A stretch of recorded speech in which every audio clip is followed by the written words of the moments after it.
श्री स्वामी समर्थ. तुम्हा सर्वांचं आपल्या यूट्यूब चॅनलवरती मी अगदी मनापासून स्वागत करते. तुमच्या मनातील सर्व चांगल्या इच्छा स्वामी महाराज पूर्ण करोत हीच स्वामींच्या चरणी प्रार्थना करते आणि आजच्या व्हिडिओला सुरुवात करते. आजच्या व्हिडिओमध्ये आपण पाहणार आहोत ते म्हणजे त्रिपुरारी पौर्णिमा म्हणजे कार्तिक महिन्यातील पौर्णिमा ही कधी आहे, 26 तारखेला आहे की 27 तारखेला आहे. या दिवशी त्रिपुरवात ही जाळली जाते. मग ती 26ला जाळायची की 27ला. तसेच अखंड लक्ष्मी प्राप्ती आणि सौभाग्य प्राप्तीसाठी स्त्रियांनी या दिवशी कोणती कामे करायला हवीत आणि या दिवशी आपल्याला एके ठिकाणी स्वस्तिक काढायचं आहे आणि हे जे स्वस्तिक आहे तर हे आपल्याला दिव्यांचा वापर करून काढायचं आहे. याबद्दलची संपूर्ण माहिती आपण आजच्या या व्हिडिओमध्ये पाहणार आहोत. व्हिडिओला सुरुवात करण्याअगोदर तुम्ही जर चॅनलवरती नवीन असाल तर चॅनलला सबस्क्राईब करा आणि जर तुम्हाला हा व्हिडिओ माहितीपूर्ण वाटला, व्हिडिओ आवडला तर व्हिडिओला लाईक करा. चातुर्मास संपल्यानंतर जी पौर्णिमा येते, जी कार्तिक महिन्यातील पौर्णिमा आहे तर हिला आपण त्रिपुरारी पौर्णिमा म्हणतो. या दिवशी त्रिपुर वात लावली जाते. त्रिपुरारी पौर्णिमा ही 26 नोव्हेंबर आणि 27 नोव्हेंबर तर अशी 2 दिवस आहे. या दिवशी भगवान शिवांनी त्रिपुरासूर राक्षसाचा वध केला होता आणि चातुर्मासाचे 4 महिने भगवान विष्णू निद्रावस्थेत असतात आणि आपल्याला माहीत आहे की तेव्हा या संपूर्ण सृष्टीचा कारभार हे शिवशंकर चालवत असतात. कार्तिक शुक्ल पौर्णिमा म्हणजेच त्रिपुरारी पौर्णिमा आणि या दिवशी भगवान शिवांनी सर्व देवांवर कृपा केली आणि त्रिपुरासुराचा अंत केला.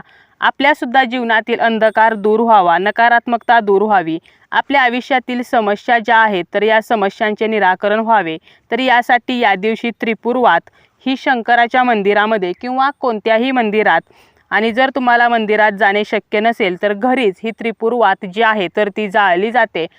यावर्षी कार्तिक शुक्ल पौर्णिमा तिथी प्रारंभ होणार आहे ती 26 नोव्हेंबर 2023ला दुपारी 3:55 आणि ही पौर्णिमा तिथी समाप्ती ही 27 नोव्हेंबर 2023ला दुपारी 2:47 होणार आहे.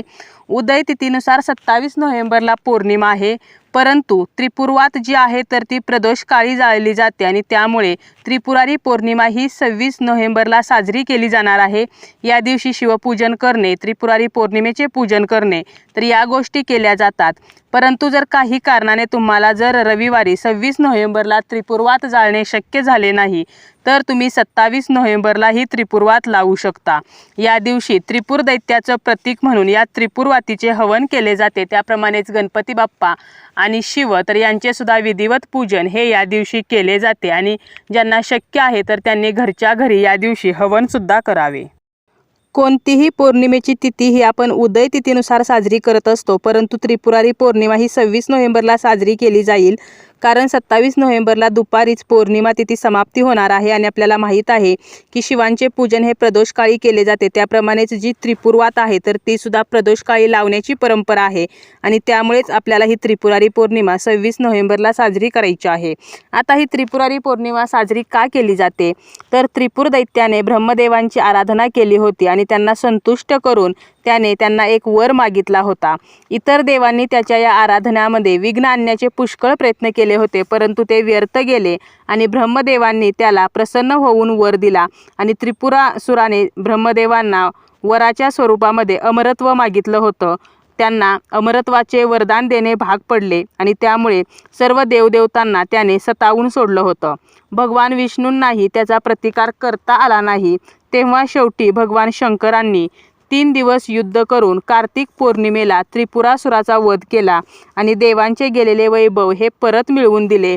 तेव्हा सर्व देव हे आनंदी झाले आणि त्यांनी भगवान शंकरांचे आभार मानले, स्तुती गायली, दीपोत्सव साजरा केला ज्याला आपण देव दीपावली म्हणतो. देवाप्रमाणेच आपल्या जीवनातील सुद्धा संकटांचे निवारण व्हावे, आपल्या आयुष्यातील ज्या काही आर्थिक समस्या आहेत, आरोग्याच्या समस्या आहेत तर या समस्या दूर व्हाव्यात, त्याप्रमाणेच आपल्या जीवनातील अंधकार दूर व्हावा आणि आपले जीवन जे आहे तर ते प्रकाशाने उजळून निघावे, ते प्रकाशमय व्हावे तर यासाठीच या दिवशी आपल्याला शंकराच्या मंदिरामध्ये त्रिपुरवात ही जाळायची आहे. परंतु जर तुमच्या घराजवळ शंकराचं मंदिर नसेल आणि तुम्हाला दूर जाणे शक्य नसेल तर तुम्ही घराजवळ जे मंदिर आहे तर त्या मंदिरामध्ये आपण ही त्रिपुरवात लावू शकतो. त्याप्रमाणे तुम्हाला बाहेर जाणे शक्य नसेल, काही समस्या असतील तर तुम्ही घरी सुद्धा ही त्रिपुरवात लावू शकता. ही त्रिपुरवात लावण्या अगोदर तुम्हाला ही ज्या वाती आहेत म्हणजे त्रिपुरवात म्हणजे आपल्याला 750 वाती या जाळायच्या असतात. तर ह्या वाती आपल्याला अगोदर तुपामध्ये भिजायला घालायच्या आहेत, त्यामुळे याचे जे हवन आहे तर ते व्यवस्थित होते. आता या त्रिपुरारी पौर्णिमेला घरातील स्त्रीने, घरातील गृहलक्ष्मीने काही कामे करायची आहेत. आता ही कधी करायची, तर ही कामे तुम्हाला 27 नोव्हेंबरला करायची आहेत. सकाळी शक्य असेल तेवढ्या लवकर उठायचं आहे. यानंतर आपला मुख्य दरवाजा हा ओल्या कपड्याने स्वच्छ करायचा आहे. तसा तर आपल्याला तो 26 नोव्हेंबरला सुद्धा स्वच्छ करायचा आहे. आणि आपल्या मुख्य दरवाजाबाहेरील सर्व परिसर हा सुद्धा आपल्याला स्वच्छ करायचा आहे. तुळशीजवळील जी जागा आहे, तर इथे सुद्धा कचरा असता कामा नये. ती जागा सुद्धा आपल्याला स्वच्छ करायची आहे. आणि यानंतर आपल्याला आपल्या मुख्य दरवाजावरती ओल्या कुंकवाने स्वस्तिक काढायचं आहे. स्वस्तिक काढताना ते नेहमी अनामिकेने काढायचे असते. त्यासोबतच स्वस्तिकमध्ये 4 बिंदू हे सुद्धा द्यायला विसरायचं नाही. आणि स्वस्तिकच्या दोन्ही बाजूला 2 उभ्या रेषा काढायच्या आहेत. या रेषा ज्या आहेत, तर त्या आपल्या घराची प्रगती दाखवतात. त्यामुळे त्या काढताना कधीही वरून खाली अशा काढायच्या नाहीत, तर त्या खालून वर अशा काढायच्या आहेत. अशा प्रकारे आपल्याला आपल्या मुख्य दरवाजावर कुंकवाचं स्वस्तिक काढायचं आहे. त्याप्रमाणेच आपल्याला आपल्या उंबरट्याला हळदीचं लेपन करायचं आहे. उंबरट्यावरती सुद्धा दोन्ही बाजूला तुम्हाला स्वस्तिक आणि लक्ष्मीची पावले रांगोळीच्या साह्याने काढायची आहेत, किंवा तुम्ही ओल्या कुंकवाने काढली तरी सुद्धा चालेल. आणि यानंतर आपल्याला या स्वस्तिकची हळदी कुंकू, अक्षता, फूल अर्पण करून, दिवा अगरबत्तीने ओवाळून, निरांजनाने ओवाळून आपल्याला या स्वस्तिकची सुद्धा पूजा करायची आहे. स्वस्तिक जे आहे, तर ते एक शुभचिन्ह असते. आणि आपल्याला माहीत आहे की स्वस्तिक या चिन्हामध्ये वेगवेगळ्या देवदेवतांचा वास असतो. त्यांचे वास्तव्य या चिन्हामध्ये असते. त्यामुळे आपल्याला हे स्वस्तिक काढायचं आहे. त्याप्रमाणेच आपल्याला आपल्या किचनमध्ये आणि देवघराजवळ सुद्धा हे स्वस्तिक काढायचं आहे. तुम्ही देवघराजवळ रांगोळीच्या साह्याने हे स्वस्तिक काढू शकता. तुळशीजवळ सुद्धा तुम्हाला रांगोळीने हे स्वस्तिक काढायचं आहे. त्याप्रमाणेच स्वस्तिक काढल्यानंतर आपल्याला हळदीचं लेपन हे सुद्धा उंबरट्याला करायचं आहे.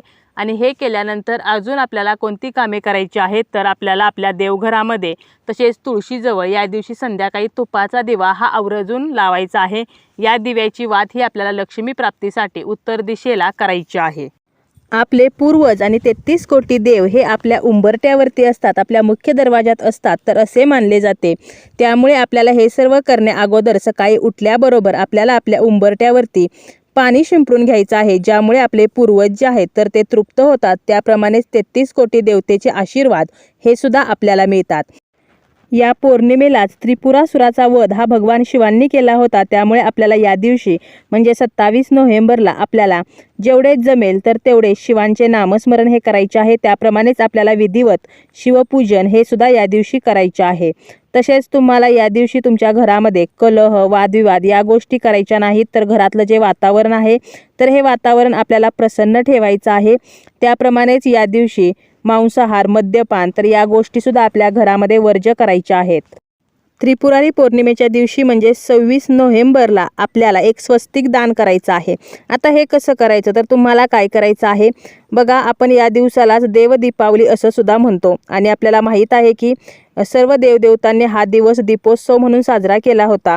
आणि त्यामुळेच आपल्याला सुद्धा या दिवशी दीपदान करायचं आहे. आपण त्रिपुरवात लावणारच आहोत, पण त्यासोबतच आपल्याला दिवे सुद्धा दान करायचे आहेत. मग यामध्ये तुम्ही मातीच्या पंत्या घ्या, किंवा कणकेचे दिवे केले, किंवा कोणतेही दिवे घेतले तरी चालेल. कोणत्याही मंदिरामध्ये किंवा घरीच तुम्हाला हे दीपदान करायचं आहे. या दिव्यांचं तुम्हाला स्वस्तिक तयार करायचं आहे. आणि या दिव्यांचं स्वस्तिक तयार करून अशा प्रकारे हे दिवे स्वस्तिक या चिन्हामध्ये आपल्याला प्रज्वलित करायचे आहेत. आणि हे स्वस्तिक दान हे आपल्याला या दिवशी करायचं आहे.